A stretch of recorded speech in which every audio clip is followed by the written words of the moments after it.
السلام عليكم. أهلا ومرحبا يا صديقتي يا جميلة اللي قاعدة بتسمعني دلوقتي. أهلا بيكي معايا في دقايق من السلام، المكان اللي باخدك أنا وإنت كده ونروح نقعد فيه، بنحاول نخلق فيه لحظة من الهدوء وسط الدوشة بتاعت اليوم اللي بنمر بيه. النهاردة عايزة أتكلم معاكي عن حاجة شكلها بسيط قوي، بس تأثيرها على النفس عميق جدا، عن الروتين. بس مش الروتين الكبير الممل اللي بيبقى تقيل علينا وبنزهق منه، لا، أنا هتكلم معاكي عن الروتين الصغير اللي يمكن ما بياخدش أكتر من دقايق في اليوم، لكنه الحقيقة بيصنع فرق كبير جدا في إحساسنا بالحياة. عارفة اللحظة اللي بتصحي فيها الصبح ولسه مش قادرة تفتحي عينيكي؟ تخيلي لو كان في طقس بسيط قوي بتعمليه كل يوم، كوباية شاي بتحبيها، أي حاجة بتحبيها، تقعدي في الشمس دقيقتين، أو حتى تكتبي جملة واحدة في النوت بتاعتك. الروتين الصغير ده بيبقى زي حضن ثابت في وسط يومك المتقلب جدا. احنا ساعات بنفتكر إننا لازم نعمل حاجات ضخمة علشان نتغير أو نرتاح، بس في الحقيقة لأ، التغييرات الحقيقية بتحصل من حاجات صغيرة يوم بعد يوم، بتتبني كده فوق بعضها زي ما بنقول.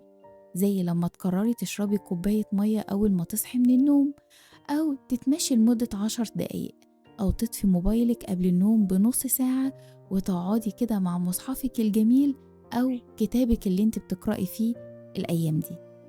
الروتينات دي مش بس بتدي إحساسك بالنظام، لكن كمان بتطمن قلبك، وبتخلي عقلك شغال، وبتخلي الجسم يحس بالأمان.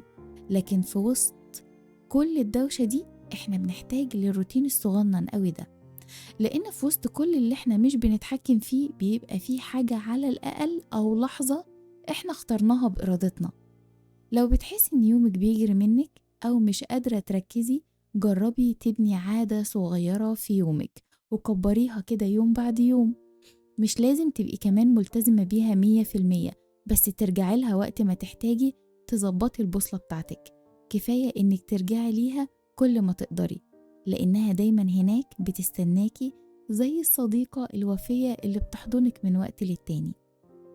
واخر حاجة احب اقولها لك، في عالم سريع ومتقلب الروتين الصغير هو وعد بسيط لنفسك انك موجودة وانك تستحقي لحظة هدوء.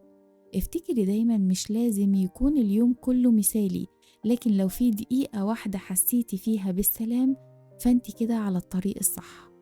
شكرا انك قضيتي معايا اجمل دقايق في اليوم، واشوفك في حلقة جديدة، والسلام عليكم ورحمة الله وبركاته.